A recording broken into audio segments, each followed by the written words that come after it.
Hi, I'm Unruly Anime. The story begins with our protagonist, Yuuki, complaining about having to clean up every morning at school. His so-called friends, who look like nerds and are making fun of Yuuki, have a good laugh. This is because they can take it easy since Yuuki is practically Mr. Clean and has unparalleled cleaning skills. Just then, all the girls arrive late to school as always, but the boys can't do anything about it since they are not granted powers like the girls are. Unlike boys, girls are able to gain powers simply by eating peaches. Yuuki points out how useless his life is since all boys are playing life on hard mode from the second they are born. Our boy Yuuki finds ways to make himself useful, as one of his buddies asks him to fix a button on his suit like guys tend to do. Yuuki pulls out his super manly sewing kit and fixes it up with lightning speed, like a human sewing machine, amazing all his friends. However, the little nerd points out that his sewing skills don't help him get any ladies. Yuuki's older sister taught him how to sew because boys are pretty worthless since they don't receive the benefits of the peaches. She taught him well, but she was pretty abusive about it, as she would choke him straight into unconsciousness if he didn't do it right. Yuuki's side character friend wonders about his sister, but he is told by the other little nerd that it's a sensitive topic. It's almost time for Yuuki to start looking for a career, but he begins to wonder if that's all there really is to life. Between having to work a dead-end job and all that sewing he does, he will be a useless sweep forever. Yuuki snaps out of this depressive state of mind and assures himself that there is something more out there, a place where he can make a difference without having to sew a single thing. Just then, the area becomes really foggy, and a strong gust of wind pushes him back. When the fog clears, Yuuki realizes that it's his worst nightmare. He has appeared in a place called Mato. He begins to freak out and searches for his phone to bring out the Mato instruction manual. Mato refers to an alternate dimension accessible via gateways, also known as doors. These doors suddenly appeared throughout Japan. Damages and injuries sustained as a result of monsters known as Shuki entering their world or civilians accidentally wandering into Mato are referred to as Mato mishaps. This little history lesson is good and all, but what's really important is what he needs to do now. When a civilian finds themselves in Mato, they're supposed to stay wherever they are and wait for the Demon Defense Force to rescue them. The terrified Yuuki plans to do just that, but one of these horrifying Shuki appears to attack him. Yuuki runs for his life from the monsters that look like they're straight out of Bleach, but he arrives at a dead end, and several more Shuki appear. Yuuki determines that he can't sew his way out of this one, so he has the bright idea to throw a rock at the creature.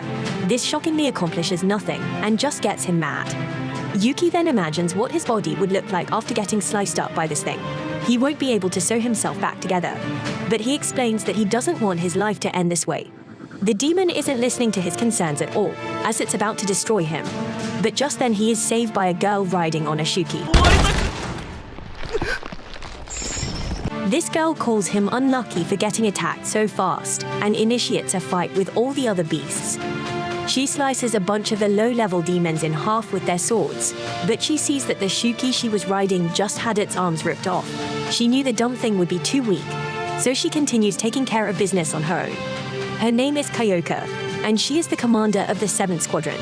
In the Demon Defense Force, she tells Yuuki to stay back, but he makes himself super useful by pointing out that things are getting worse by the second. Kyouka takes control of one of the Shuki by putting a chain around its neck, and the two get out of there. They are chased soon after, but Himari, Nei, and Shushu arrive to back up their commander. They report that there are no other survivors, so Nei checks their surroundings again. She finds that a horde of low-level monsters is approaching quickly, so Kyouka tells them to handle it while she takes the boy to safety. The girls instantly handle business as Himari does her best impression of Mega Man and transforms her hand into some kind of Gatling gun to put a bunch of holes in the demons.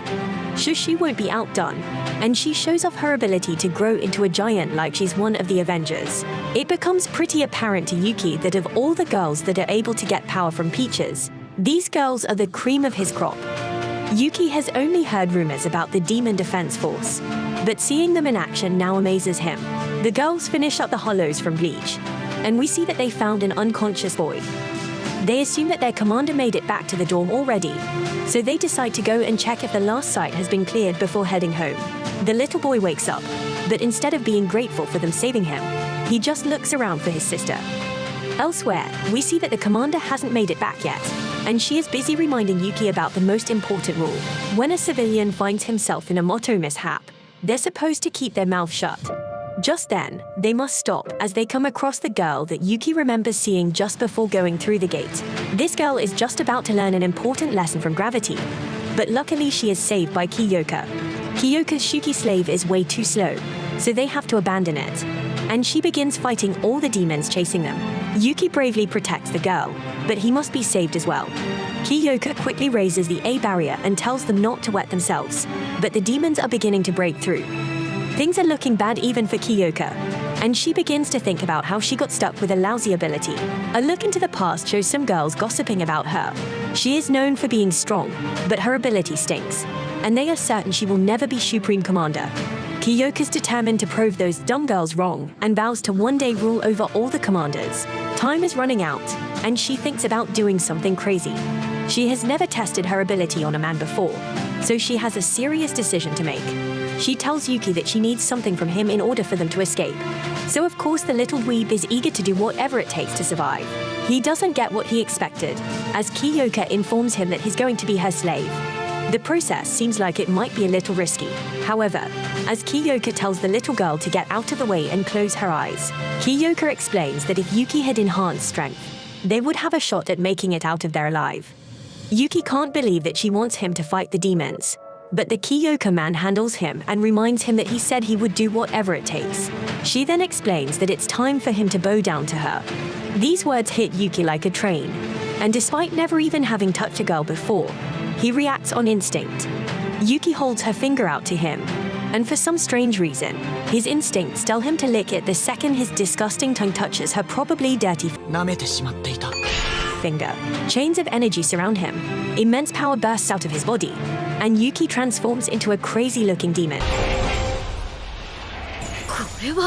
There is the Mesa. See that it actually worked.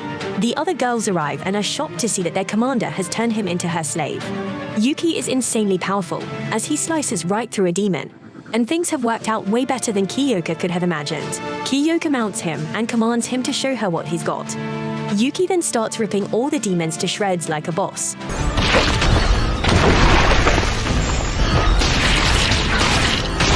Kyouka throws in some commands for good measure, and she is stunned by how fast he is. Kyouka reunites the little siblings, but everyone is startled when the demons start doing some reuniting of their own.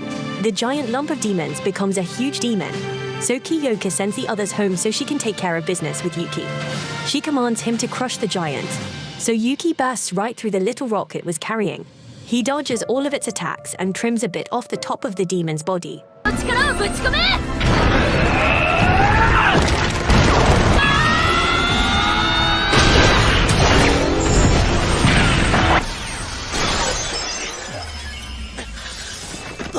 The thing blows up in a huge way, leaving all the girls that apparently haven't left yet to wonder who in the world this guy is. Kyouka ends her ability and reverts Yuki back to his very average and plain self.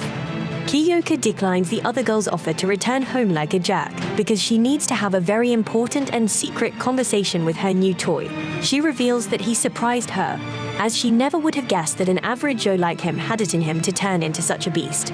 She wants to make his job as her slave a permanent arrangement, but that statement alone makes our boys speechless. Before any of that, there's an important caveat to her ability. She wasn't kidding, as she planted a kiss right on Yuki's face. She pretty and fairly calls him a pervert and explains that this is the price of her ability. Since she is the master, she must, without exception, compensate her slave with the reward. As if that weren't crazy enough, the reward must be one that equals the work her slave does. Each time he carries out a task, Yuki's heart is pounding out of his chest, and he can't believe that his reward was a kiss. Kyouka explains that he worked really hard out there and, shockingly, offers to give him another kiss. Yuki freaks out as she has given him plenty to dream about already, and he declines the offer. He does probably the most awkward thing anyone can do in this moment, and he accidentally hits her in the face. Kyouka sympathizes with him and explains that she wasn't expecting the situation either. When the Shuki were her slaves, they only wanted slices of pork as a reward. Yuki, on the other hand, is a disgusting pervert, and she reveals that in these moments, her body moves automatically, regardless of how she feels about it. It's the price she must pay for her ability, so she plants another kiss on him.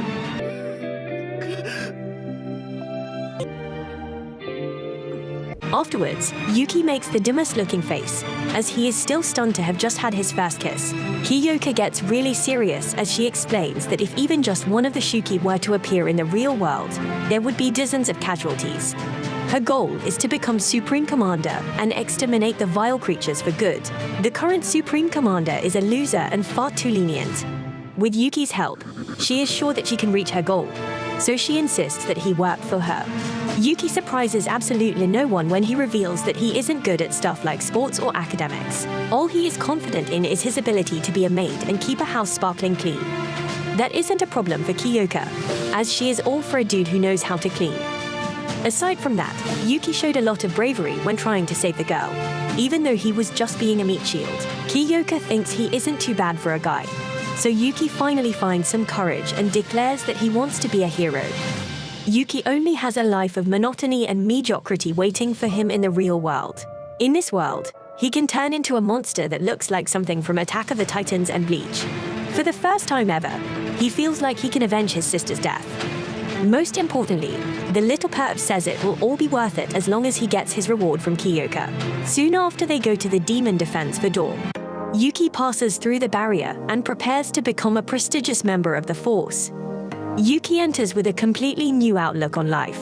He is a totally different man now, and he confidently stands before the girls, awaiting his introduction. The girls just wonder who the nerd is, and Kyouka just introduces him as the caretaker.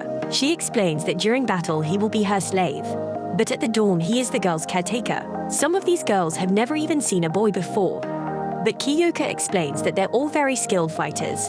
They all have colorful personalities, so their caretakers don't usually stick around for long. Yuuki is the perfect fit because he is as dull as it gets, and he is great at cleaning. Yuuki is furious since he thought he was going to be on the demon defense force, but Kyouka explains that men are not allowed to join. She instructs the girls to make him feel at home, so they waste no time telling him to do chores. Yuuki can hardly keep up, but Nei is the only nice one among them and tells him that everything will be okay. The others are quick to point out that the little girl has superiority over him, so he better not disobey her. Yuuki's dreams of having a meaningful life have been shattered as he goes into a deep depression for having to obey the orders of a child. Things might not be so bad, as Kyouka kindly welcomes him to the squadron. Sometime later, Yuuki proudly finishes up doing his cleaning thing, but he thinks about how the scenery doesn't look so great in Mato, just as Shuki, who thinks it's being sneaky, tries to attack Yuuki. The barrier stops the stupid Shuki from Bleach, and Nei arrives to check if he is okay. She explains that the 7th Squadron is in Mato's unlucky southwest area. That is why more Shuki appeared there than at other dorms. The Mato is an alternate dimension that's as big as the city of Tokyo, and it's divided into 8 locations. Each one also has its own demon defense force. Nei considers herself his teacher, but Yuuki isn't sure if he can get used to a child being his superior. Yuuki ignores that for the moment as he wonders if they should do something about the Shuki that's just been hanging around there awkwardly. But Nei explains that it's just a small fry and they can just ignore it. Himari doesn't agree with her, apparently, as she goes all ballistic on the Shuki and lights it up with her Gatling gun. Yuuki is upset that she almost hit them, but Himari points out that if she wanted to hit him, he would already be filled with bullets. Himari tells him to get to work on dinner and reminds him that he's only there because of Kyouka. Yuuki begins to think that being a caretaker really stinks, and he has a strange feeling like he senses someone. That night, everyone raves over Yuuki, the chef's cooking skills, and even his poor attitude. Himari wants another serving. He feels great after all the compliments and even keeps a good attitude when they remind him of all his other duties. The dummy gets back to work, but finally remembers that he wanted to be a hero, not a handyman. Yuuki brings up his concerns about just doing chores all day, but Kyouka explains that she will use him in battle when needed. She instructs him to focus on housekeeping until then, and when he finally sticks up for himself, Himari threatens to slice his head off. Kyouka acknowledges that the others might be uncomfortable with a male caretaker, but Yuki's really good at cleaning, and he is also vital to her ability. She asks that they all try to be nice to him and tells them not to worry since she will rip off his manhood if he does anything wrong. That night, Shushu, who has shrunk to her tiny self, thinks she just caught Yuuki spying on one of the girls, so she threatens to tell the commander. Shushu explains that her ability allows her to grow or shrink, and she takes an incriminating picture. She was curious about Yuuki, so she has been keeping a close eye on him. Yuuki tries to clear things up by explaining that he was just cleaning, but she isn't interested in any of his excuses. Yuuki assumes that she is trying to blackmail him for money, but she just likes to keep things interesting. She wants him to be her slave, but he tries to explain that he is already a slave. Shushu forces him to clean her room, and his attempt at deleting the picture fails. She tells him to do her laundry as well, but that just gives her another opportunity to paint a misleading picture. While Yuuki walks around, depressed about being bullied, he finds Kyouka and Himari training outside. Just then, a Shuki appears, and Kyouka uses the opportunity to show Himari how it's done. She absolutely destroys the low-budget anime monster, shocking Yuuki and amazing Himari. Yuuki can't believe how she insta-killed it, and he realizes that he can never get on her bad side. Nei arrives and reveals she will be living with Himari at a meeting, so he will be left with Shushu to protect the door. That night, Shushu forces him to give her a massage and reveals that she grew up without a father. She came to Mato looking for excitement, even though it meant risking her life. The two decide to play some video games, but Yuuki warns her that he's pretty good. They make a little bet, which Yuuki is hesitant to accept at first, but eventually decides that he will win and make her apologize for treating him so poorly. He actually loses every game, and he ends up losing his shirt because of it. Just then, the two must rush outside, as a giant Shuki has appeared to attack the barrier. Yuuki thinks they should stay back, but Shushu shows just how big she can get. Yuuki does his best to keep up, but these giants are quickly about to fight.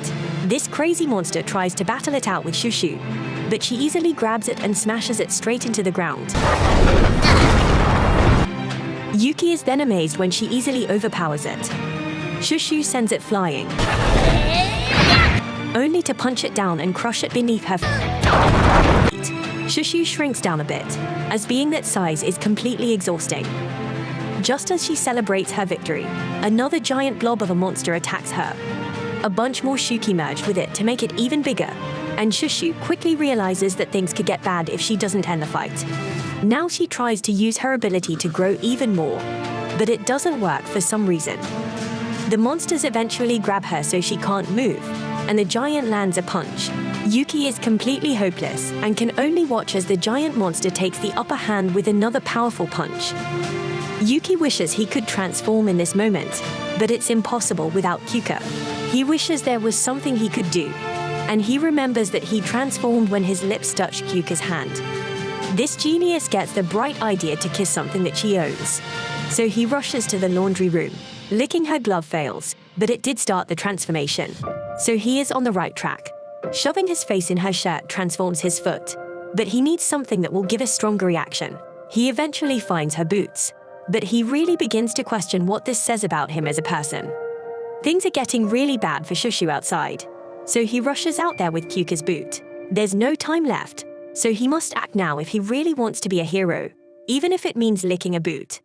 Yuuki, sadly, does just that, and power erupts from his body. Back at the fight, Shushu realizes that she must have pushed herself too far by transforming into her jumbo size.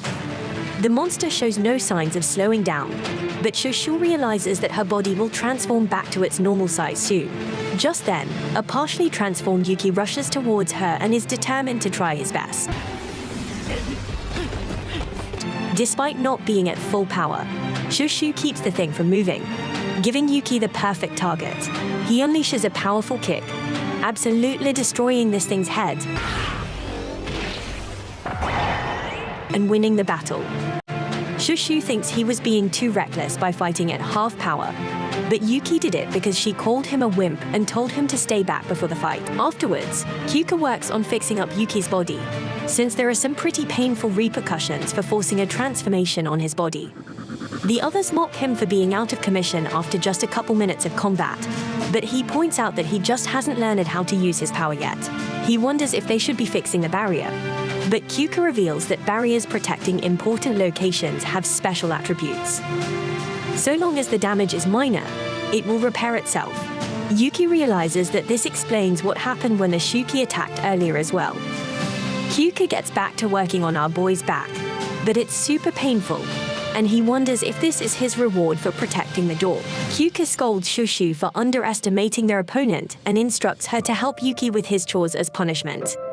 When they leave, Shushu reveals that she has even more incriminating photos, so she will continue being his master. Yuuki realizes how bad things are getting for him and wonders if he will ever be free. Elsewhere, we see that a barrier gets shattered. Another demon force arrives to find the cause, and one of them tells the others to inform their commander. The remaining girl prepares to fight the thing, but realizes that her opponent is no ordinary Shuki.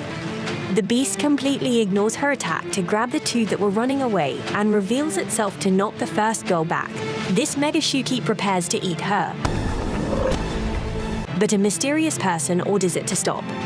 As this mysterious lady mounts the Shuki, she explains that she can feel Yuki's presence somewhere in Mato, and it's time to pay him a visit.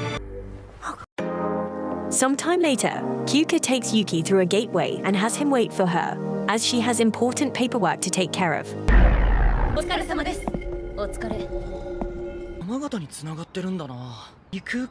Yuki can't believe how crazy interdimensional travel is, since it only took a 50-minute drive on the other side to get here. Kyouka eventually returns, so she tells her boy to enjoy the fresh air while he can. Since time off doesn't come very often, Yuki wonders where they are going, but he gets no answer from the very serious Kyouka. Back in Mato, Shushu looks for Yuki and is told that the commander took him through the Yamagata passage. She is a bit surprised at first, but remembers that today is a tragic day. Back with Yuki, Kyouka takes him to a cemetery. She explains that a while ago there was an incident where dozens of Shuki wandered into this world.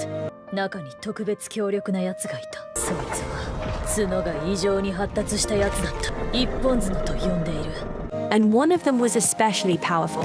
Kyouka remembers that day vividly, and she describes this powerful behemoth as having a single horn. This really stuck out to her as a child, while this thing massacred her hometown, so she called it the Mega Shuki. All the Shuki that crossed over that day were wiped out by the demon defense force that arrived to help. However, after looking through the record, Kyouka discovered that Mega Shuki managed to escape. It was the only Shuki to do so, and it used the gateway to return to Mato. This unicorn is still alive, and Kyouka gets furious as she explains that she has been escorted to settle against the powerful demon. She vows to wipe it from existence, and Kyouka wants Yuki to make sure that he is prepared for when that day comes. This is the reason she brought him to the cemetery, as she wanted to show him all the people she would avenge. Afterwards, the time to return the Mato has come, but Yuki would like to take a little break. Yuki checked some Yelp previews and learned that this cafe nearby is famous for its sundae. Kyouka explains that returning Mato is more important, but she is easily convinced by a picture of a great-looking sundae. Kyouka is actually surprised by his assertiveness, but she is still more concerned with Mato. Yuki reveals that he lost his sister in a Mato mishap, so he can understand how Kyouka feels. Yuki is quite the smart kid, as he points out that she will miss her chance for revenge if she burns herself out. Kyouka realizes that he isn't just assertive, he is also persuasive. Kyouka thinks the sundae tastes amazing, and her smile brings Yuki some memories of his sister. They always got along really well, and she would always encourage him to learn things like cooking and cleaning. Just then, Kyouka gets an emergency call from Mato. It's not life-threatening, but something serious is definitely happening. Break time is suddenly over, and Kyouka has Yuki transform. His demon form gets them back quickly, and Kyouka rewards him because that's just part of how her power works. At the meeting, Kyouka is informed that a discovery was made during patrols. A crater-like formation appeared nearby, along with a large number of Shuki. Yuki takes one look at the iPad and is shocked to see hundreds of Shuki on the radar. Kyouka is even amazed, as she has never seen anything like this before. Nei uses her ability to reveal that the Shuki are not leaving and seem to be making some kind of nest. Wiping all the Shuki out will be a huge undertaking for their squadron, and Yuki is fired up. Kyouka declares that they will be taking 3 vehicles, and Yuki is shocked to find that he is considered one of these vehicles. Yuki takes off ahead of the others, and they just call him a wild beast. Yuki and Kyouka arrive at the crater, and he thinks about how horrible it would be if someone got stuck in there with all the Shuki. He wants to start taking them out, but Kyouka tells them to wait for her signal. The others start attacking first, and Kyouka explains that if the Shuki merge, then it will be easier than taking them down one by one. If Shuki are tough but their fighting style is simple, as long as they stick to their strategy. it will be impossible for them to lose. Kyouka tells Yuuki to be ready since they will begin their attack once a giant Shuki reaches its peak size. Just then, the powerful beam comes out of nowhere and strikes Shushu. A look at where it came from reveals that it was a single-horned beast. Kyouka instantly recognizes it as the one that massacred all those people, and it attacks them. It absolutely destroys their truck, and the girl mounted on it announces that she has joined the party. Himari is surprised that the girl can talk since she thought she was a monster, but this just gets the girl upset. She fires a massive attack, but Himari just manages to block it by transforming her arm into a shield. The attack proves to be too powerful, as Himari's shield is destroyed and she gets hit by the devastating beam. Yuuki and Kyouka quickly moved in for an attack, and they managed to push back the unicorn. The girl is pleased with their power, but Kyouka is furious to once again be face to face with the unicorn. The girl is amused that they have a nickname for the demon, and Yuuki is stunned by how terrifying the beast looks, the one that destroyed Kyouka's hometown.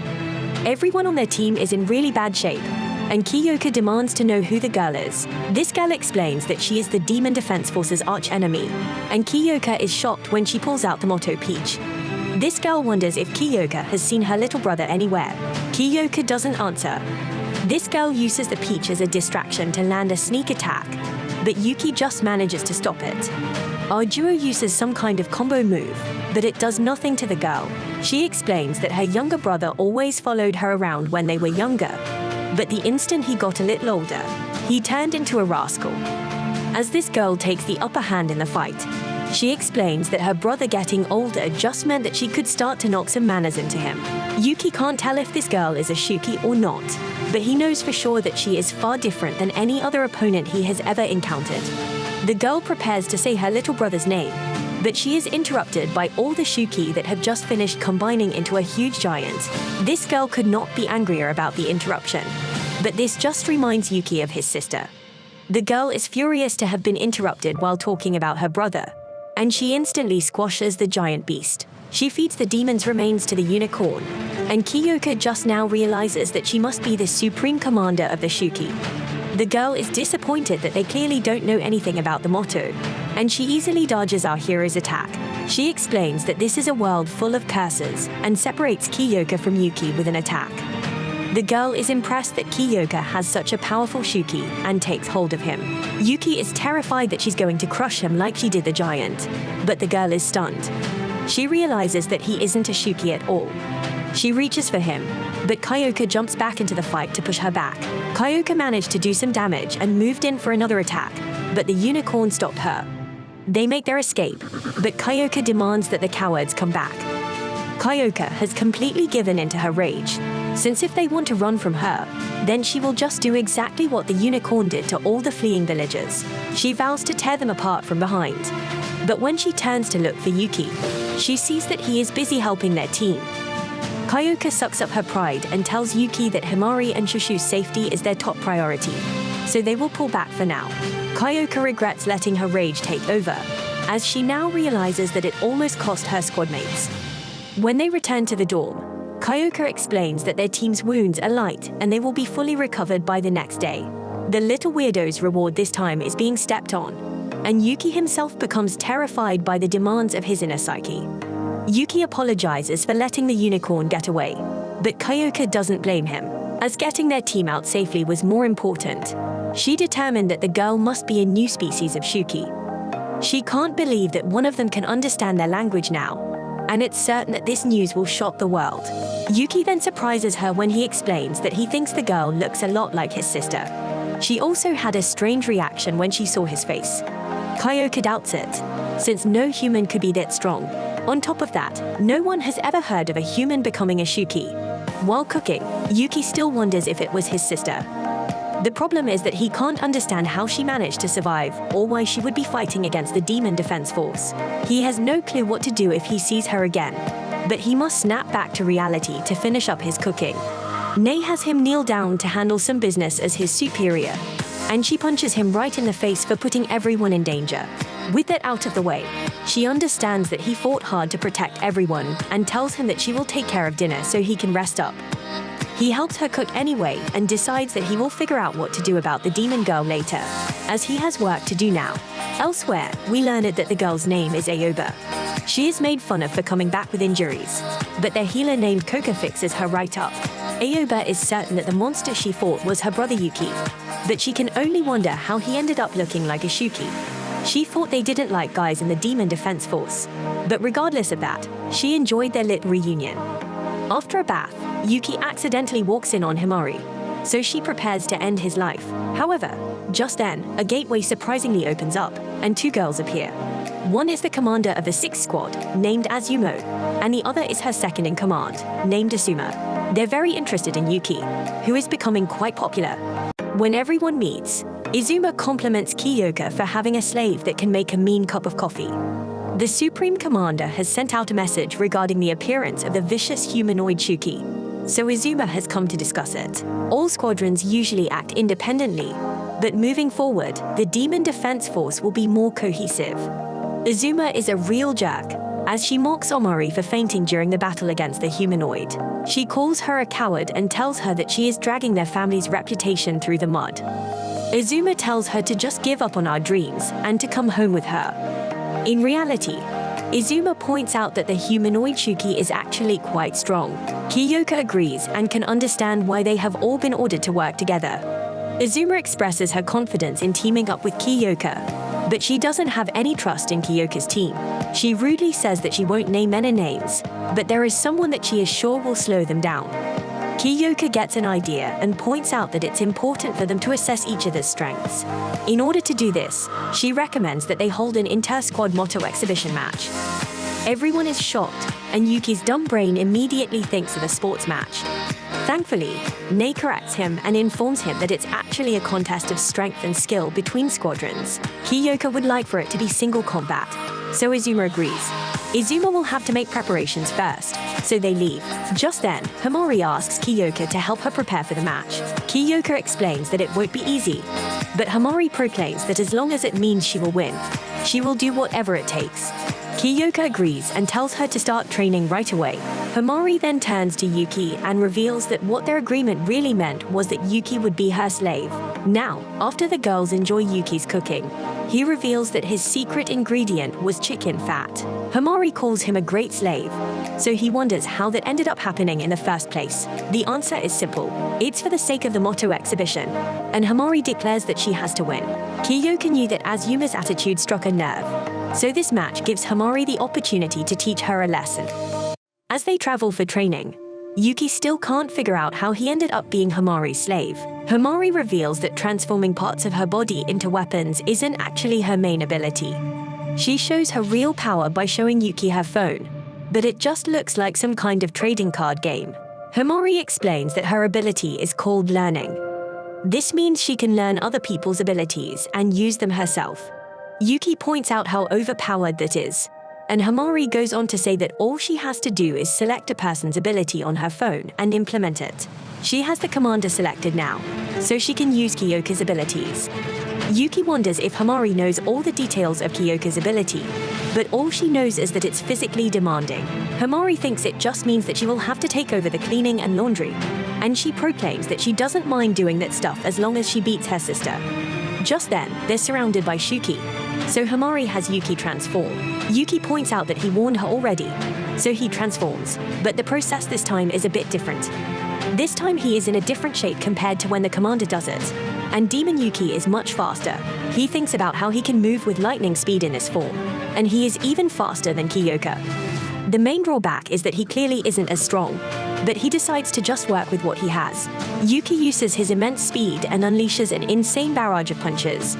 Himari is, of course, amazed and becomes confident that Yuki can help her beat her sister. After Yuki finishes up destroying the Shuki, he wonders why Himari chose this ability over any other ones that she could choose.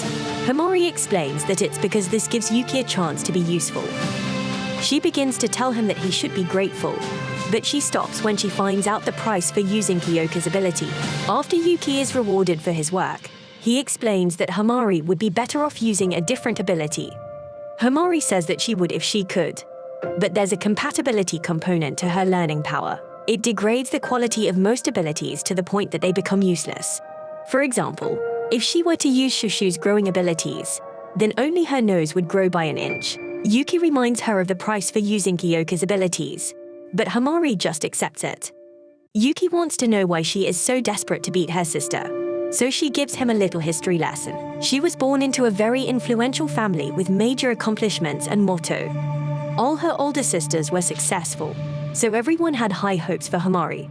However, she would often overexert herself before a big event and get hurt, or she would get nervous and come down with a fever. She has never had any results to show for it, and Yuuki thinks about how he can relate. The weakness in her power was also well known, so she would always get teased when she couldn't keep up with her sisters. This is her first chance since she cut ties with her family to prove them wrong about her. Himari demands that Yuuki cooperate, and he thinks about how hard it is to help someone who can't even ask politely. Himari then reveals that her ultimate goal is to become a hero, just like their commander. She hopes that she will become a new version of herself if she can beat Azuma. Himari wants a different side of her to shine, and Yuuki can relate to that as well.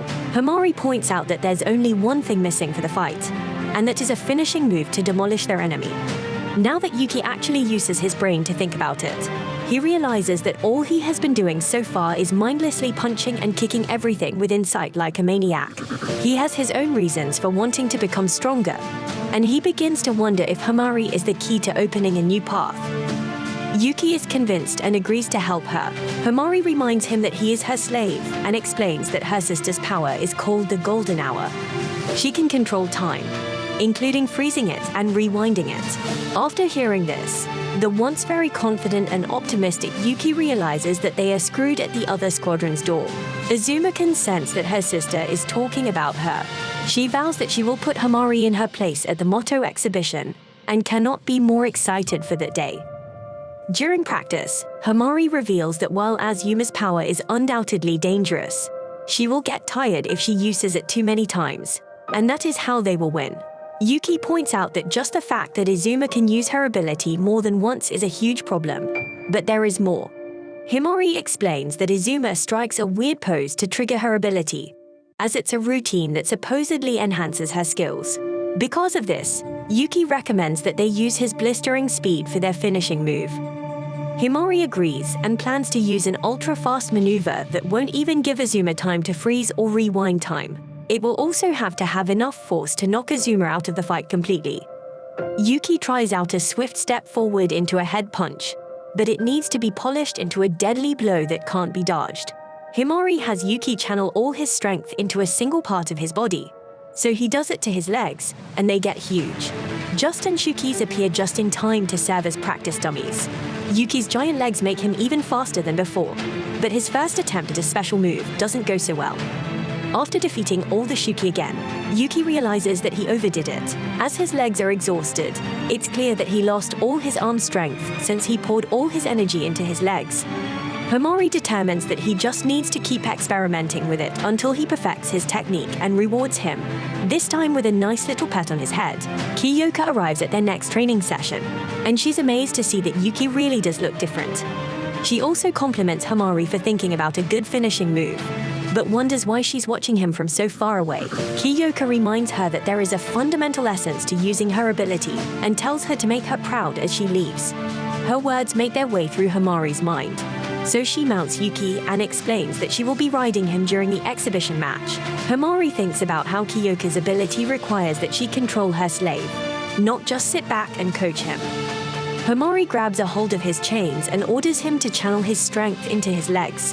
Yuuki does, and he strangely notices that he feels more power flowing through him than before. Himari orders him to crush the first Yuuki they see, and his attack destroys it easily. Yuuki can't even believe what he just did, and they realize that it's the foolproof finishing move that they were working towards.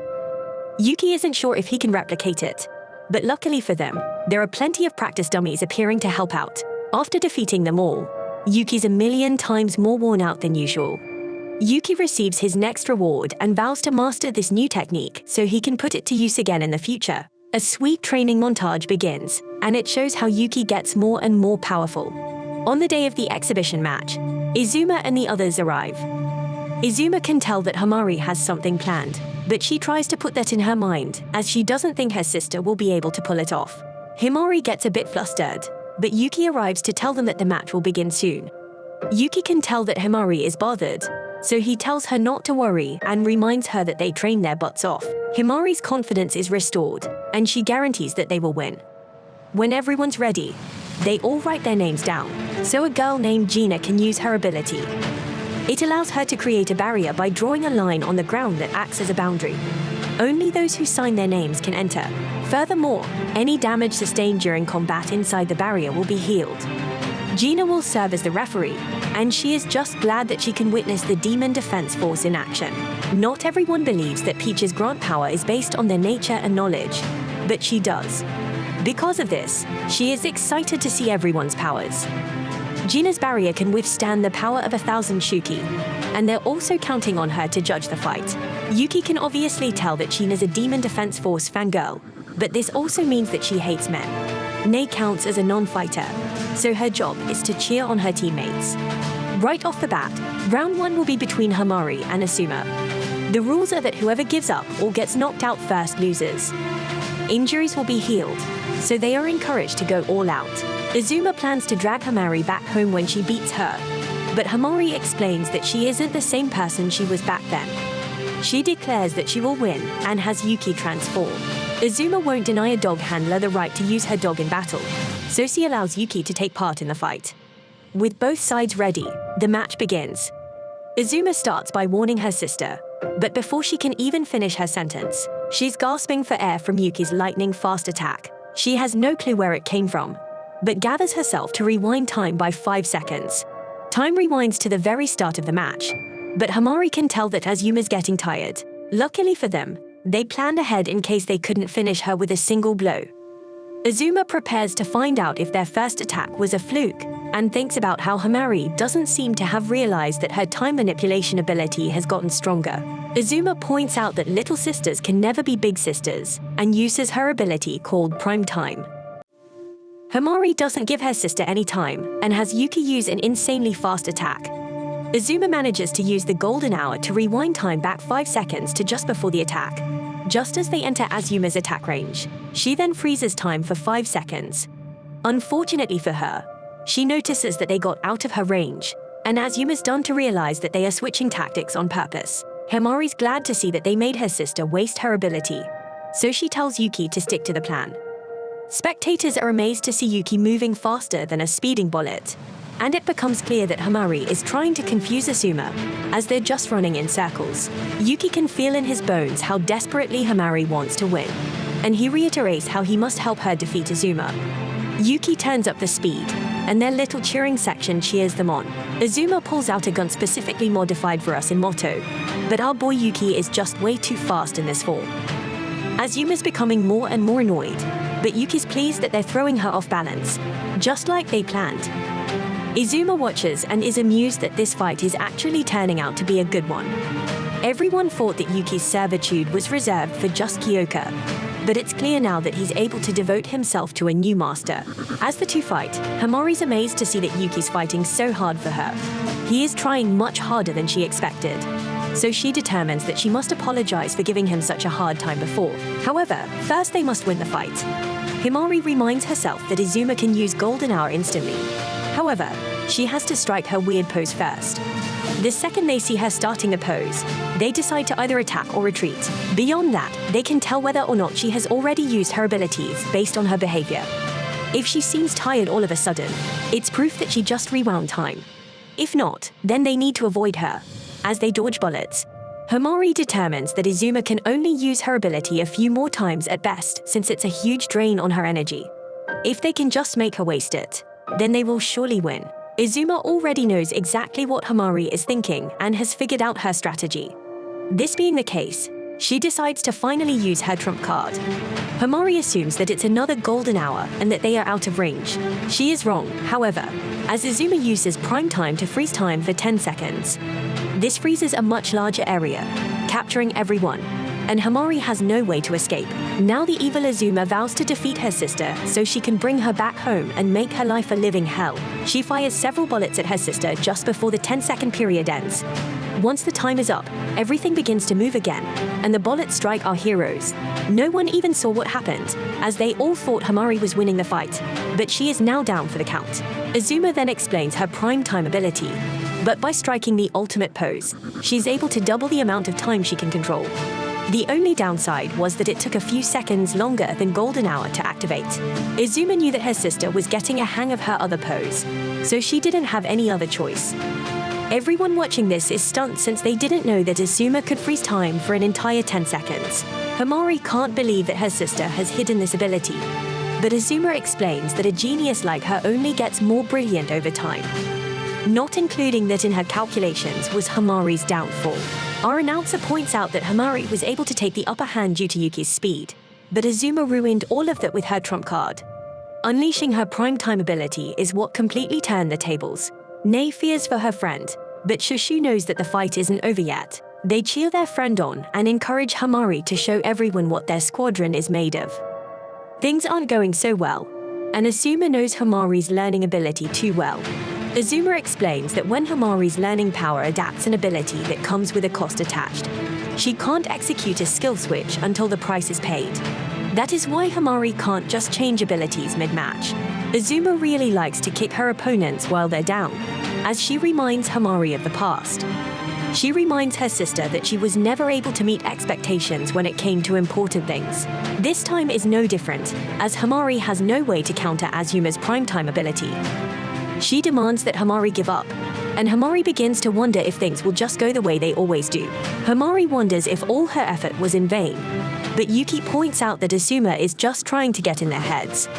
He tells Himari to look at Azuma's face and point out how exhausted she is. Azuma is clearly upset, and Yuki predicts that she won't even be able to use her ability again.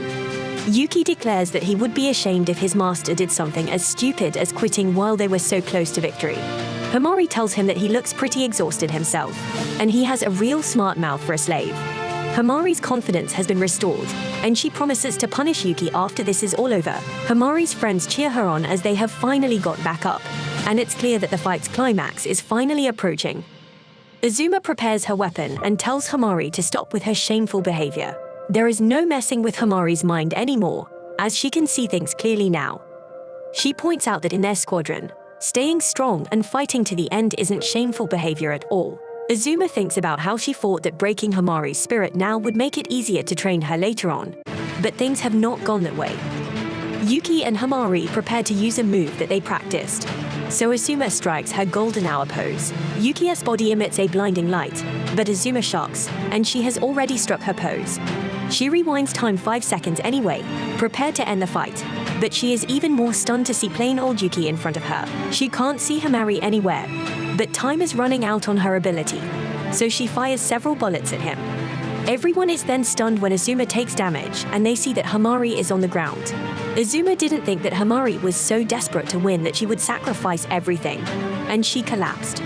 Everyone is at a complete loss for words, but Himari strikes a victory pose. Himari's officially announced a winner, and everyone celebrates. Kyouka explains that Himari used the flash and smoke from Yuki's reverse transformation to blind Azuma. She is amazed by her second-in-command and compliments her on her strategy. Everyone stops cheering when they realize that Yuki is in bad shape, but Kyouka tells them that there is no need to worry. Yuki regains consciousness after getting shot and is told that usually these kinds of injuries are life-threatening. However, since he sustained them inside Gina's barrier, they will heal up as good as new. Yuki is healed almost instantly, and he is amazed by Gina's power. Himari shoves him off her now that he is okay, but he reminds her that he just regained consciousness. The two smile, as they realize that they really just pulled off that difficult victory. Himari acknowledges that he worked really hard, and she helps her boy up. Azuma regains consciousness as well and thinks about how Himari used to be. She remembers how her sister caught a nasty cold right before entrance exams because she worked herself to the bone. Azuma considers Himari an overachiever and thinks she is naive. However, now she realizes that she was wrong. Azuma confronts Himari, and our boy Yuki has no clue what to do. Azuma surprisingly admits that Himari has gotten stronger and promises to treat her better. She wants Himari to return home, but Himari declines. As the 7th Squadron is where she belongs now, there is nothing that can be said to bring her back, so Azuma is crushed. Afterwards, the two fighters recover from battle, and Himari rewards Yuki with a kiss. Elsewhere, Izumo goes over the fight with Azuma. Izumo explains that this is Yuki's first fight against a human, so it's likely that he subconsciously held back his attacks. This being the case, Yuki's first direct hit would have normally killed Azuma instantly. Izumo reminds Azuma to never underestimate her opponents since she didn't finish them off after using prime time. Izumo's final comment is about Yuki. She is amazed by how he just kept on pushing himself over and over, only to sacrifice himself in the end.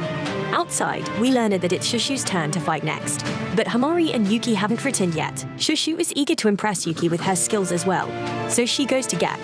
They are inside the door. Himari tells Yuki that he's the main reason she was able to defeat her sister, and she gives him another kiss. Himari apologizes for being so mean to him and says that boys might not be so bad. Himari points out that the kisses are nothing more than just the price of using the ability. And Shushu, shocked to hear this for the first time, outside Azuma apologizes for losing her match. Her failure means that it's up to Sahara to win for them now. But Sahara couldn't be more calm.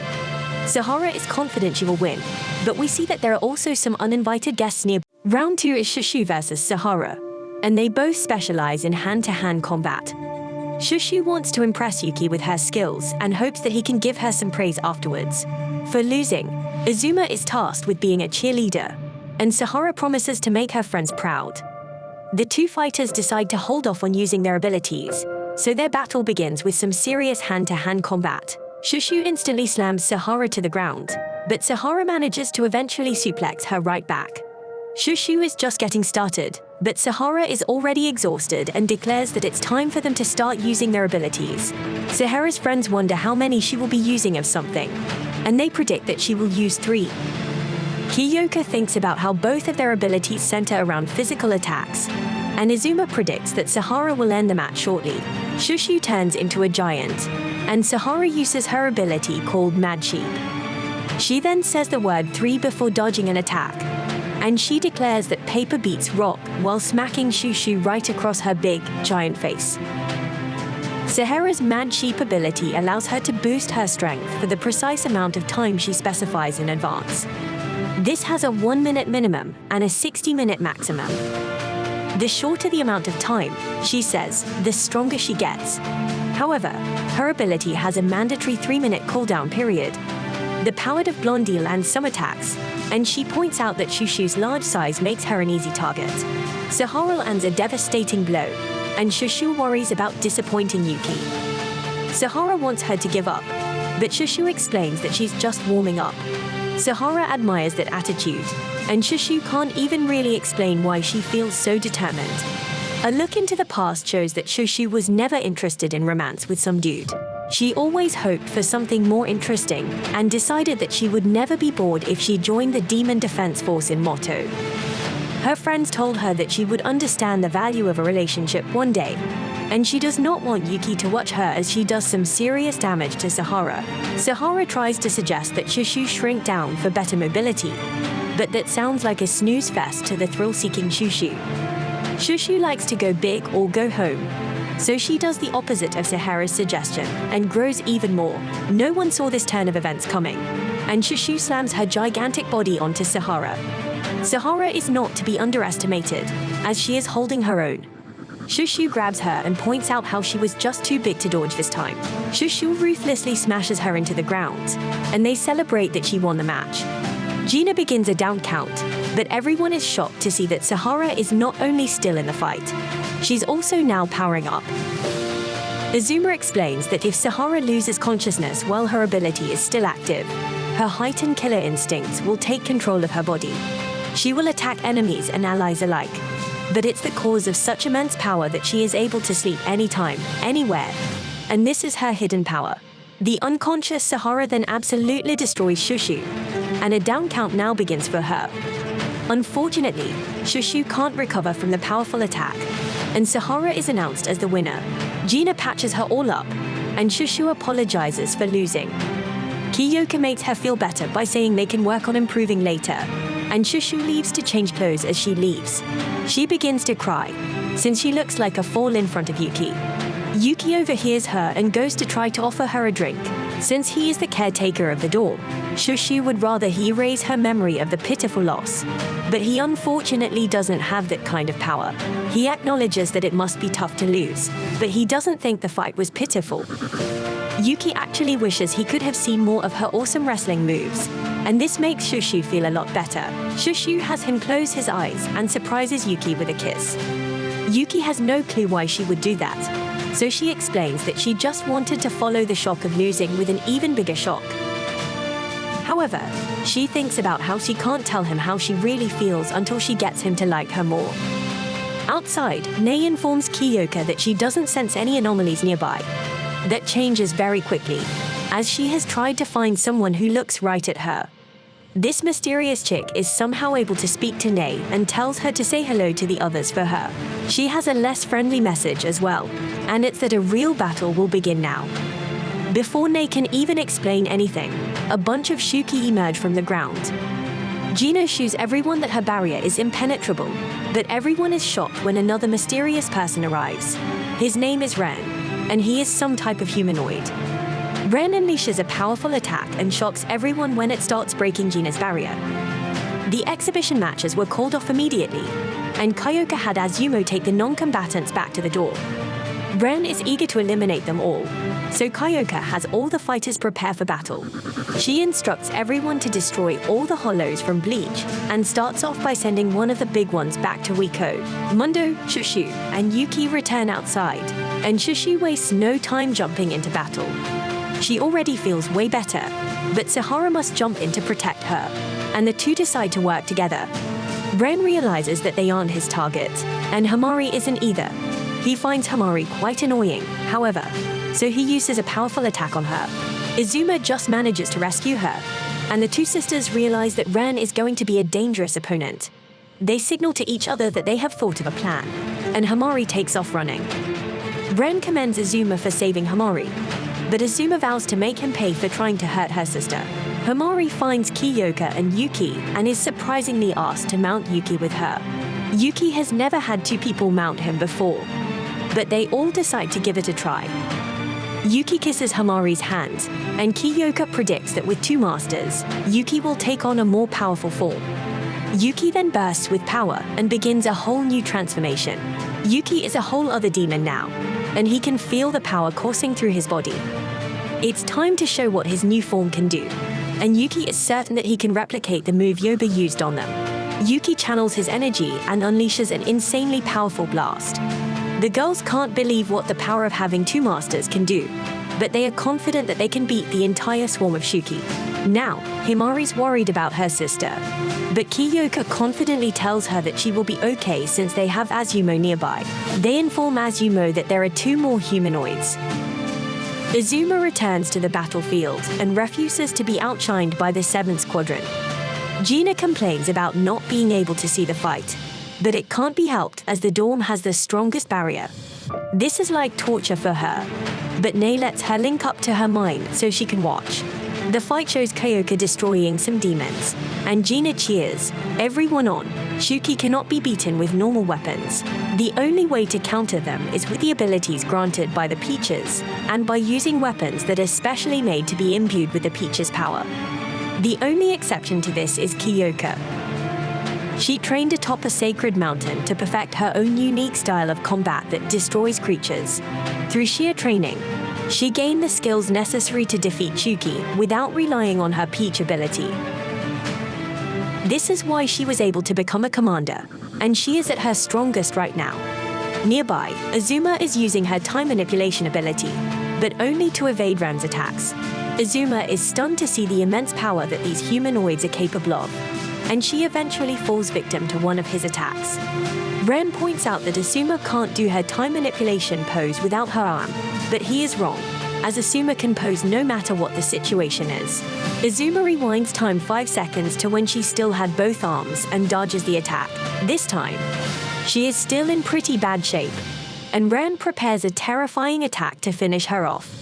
The moment intensifies as Izuma prepares to be killed, but all the tension breaks as Izuma appears out of nowhere.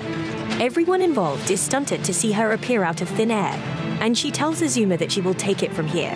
Ren doesn't like how casual Izuma was being and reminds her that his entire army is closing in on her. Izuma finds this statement humorous as the dust clears, and she reveals that she has already neutralized any Shuki that might try to interfere with their fight. Ren is stunned to see that he is now surrounded by his destroyed army, and Izuma points out how there should still be 2 officer-level humanoids somewhere. However, she decides to leave that for later, as she would just take care of Ren right now. Ren acknowledges Izumo's power, but still has confidence as he looks forward to a fun fight. I appreciate you viewing my anime recap, Unruly Family. Please let me know what you think about Chain Soldier by liking, sharing, subscribing, and leaving a comment.